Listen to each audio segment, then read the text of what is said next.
இந்த வீட்டில் வந்து மூதேவி இருக்குது அப்படிங்கிற மாதிரி ஒரு சில விஷயங்கள் சொல்லி நான் கேள்விப்பட்டது உண்டு. மூதேவி அப்படின்னா என்ன? மூதேவிங்கிறது என்னன்னா, மூதேவி அதிகமாக ஒரு வீட்டில் இருக்கிறாங்கன்னா, அந்த வீட்டில் நிறைய பேர் தூங்கிக்கிட்டே இருப்பாங்க. எப்போ பார்த்தாலும் பார்த்தீங்கன்னா, யாராவது ஒருத்தர் ஏதாச்சும் ஒரு நேரத்தில் தூங்கிட்டே இருப்பாங்க. அவங்க அவ்வளோ சம்பாதிக்கிறாங்க, எல்லாம் பண்ணுறாங்க. ஆனால் அந்த பணம் வந்து என்ன, எவ்வளோ, எதுக்கு செலவாகுது, என்ன பண்ணுறாங்கன்னு தெரியாது. ஒரு வீட்டில் இருக்கிற மூதேவி விரட்ட என்ன செய்ய வேணும்? இதோடைய வெளியே அனுப்புறது வந்து 2 நேரம் விளக்கேற்றுதல் வீட்டுக்கு ரொம்ப முக்கியமானது.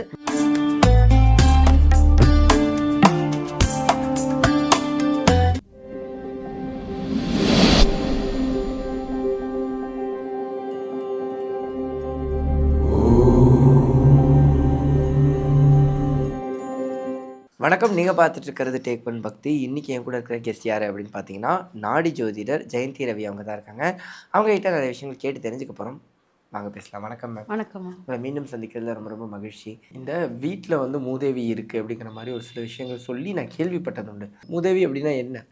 மூதேவிங்கிறது என்னன்னா, நம்மளுடைய எல்லா இதையும் அசம்பந்தமாக ஸ்லோவாக மூளைகளின் அளவுகள் சுருக்கம், நம்ம செயல்கள், நம்ம திங்கிங் பண்ணுறது கூட சுருங்கிரும். ஓகே.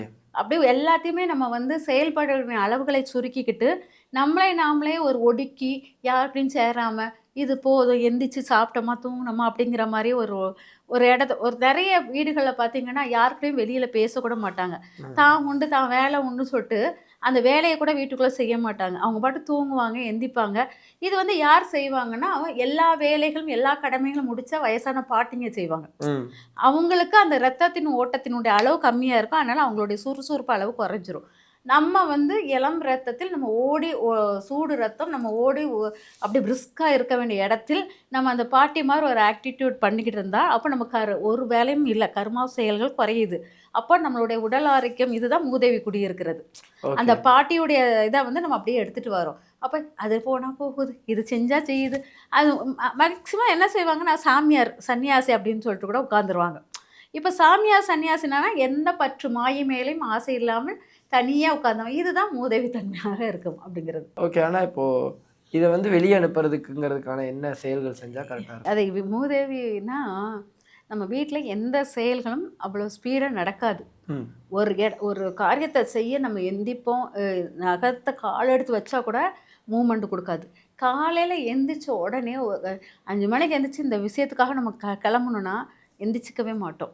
அந்த விஷயம் வந்து தள்ளி போடப்படும். இல்லாட்டா நீங்கள் எந்திக்கிறது லேட்டாக இருந்துச்சு, அந்த காரியத்தை ஸ்லோவாக்குவீங்க.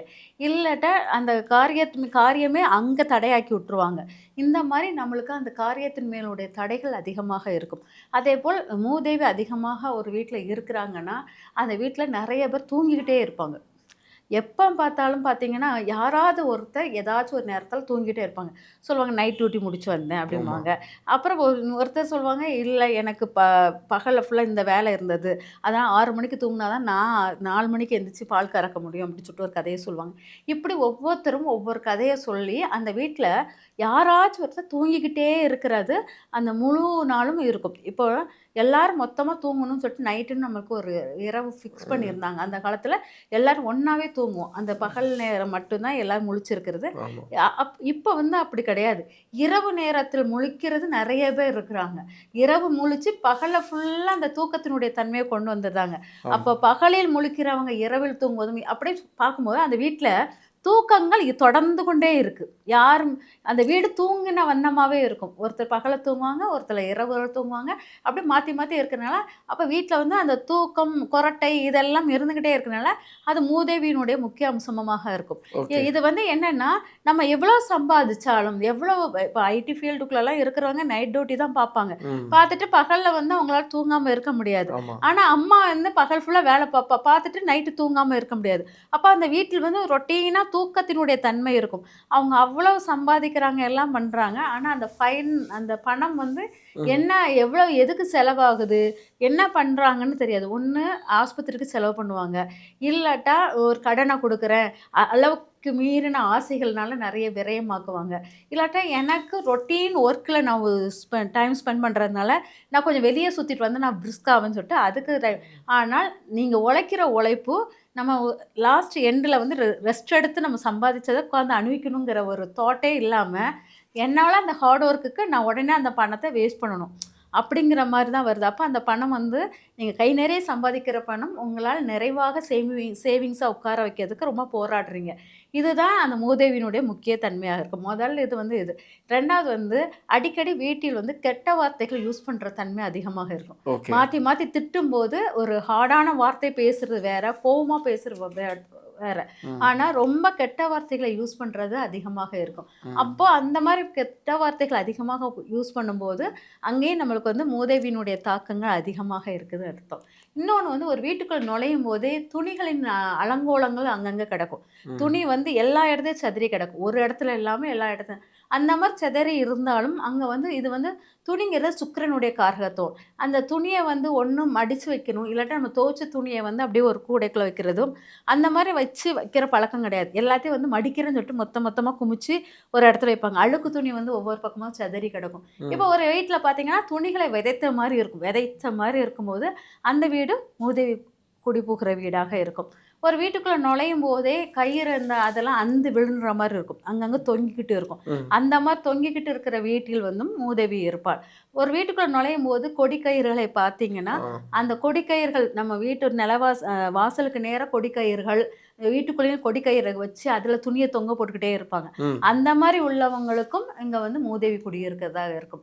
அதேபோல் வீட்டுக்குள் ஒரு ஒரு வீட்டுக்குள்ள நுழையும்போது, ஒரு பெண் வந்து எந்த கோலத்தில் இருக்கிறாளோ, அவ தான் அந்த வீட்டினுடைய லட்சுமி கடாட்சம் அப்படிம்போம். அதே ஓகே. அந்த பெண் வந்து மங்களகரமா காலையில எந்திரிச்சு ஏதோ தலைய சீவிட்டு ஒரு பொட்ட வச்சுட்டு, தான் வேலைய ரொட்டீனா பண்ணான்னா, ஒரு ஆள் உள்ளுக்கு நுழையும்போது, அவ குளிக்கணும் வைக்கணுங்கலாம் இல்ல. அவ தலைய வந்து பரட்ட மாரி இல்லாமல், ஒரு பொட்ட வச்சுட்டு மூஞ்ச கழுவிட்டு, அவ வேலைகள சுறுசுறுப்பா பண்ணிக்கிட்டு இருக்கிற ஒரு பெண்ணை பார்க்கும்போது, அங்க நல்ல லட்சுமி கடாட்சமா இருக்கிறதுன்னு அர்த்தம். ம். இதே இது ஒரு பெண்ணை நீங்க பார்க்க போம்போது, அவ தூங்கி வழிஞ்ச முகத்துடன் வெளிய வந்தான்னா, அந்த இடத்தில் மூதேவி குடியிருக்கிறான்னு அர்த்தம். இந்த மாரி மூதேவி குடியிருக்கிற இடங்கள் வந்து இந்த மாரிலாம் ஒரு இது காமிப்பாங்க. ஒரு வீட்ல இருக்கிற முதலியை விரட்ட என்ன செய்ய வேணும் ஆக்சுவலி? இதோட வெளிய அனுப்புறது வந்து 2 நேரம் விளக்கேற்றுதல் வீட்டுக்கு ரொம்ப முக்கியமானது. ம். ஏதாச்சும் ஒரு நறுமணமான வீட்ல வந்து நறுமணம் மிகுந்த ஊதுவத்தி, சாம்பிராணி புகை காட்டுவது, இந்த மாரி வைக்கிறது. அடிக்கடி வீட்டுக்கு பூக்கள் வாங்கிட்டு வந்து சாமி ஃபோட்டோவுக்கு ஏதாச்சும் ஒரு ஃபோட்டோல பூக்கள் வைக்கிறது. பெண்கள் தலைவாரி பூக்கள் வச்சுக்கிட்டே இருக்கிறது. ம். காலை எந்திரிச்சோனே பூ வைக்கிறது, சாயங்காலம் பூ வைக்கிறது. வீட்டுக்கு முன்னால் முத்தம் தொடுத்து கோலம் போட்டு அதுக்கு வந்து முக்கியமா பூக்கள் வைப்பது.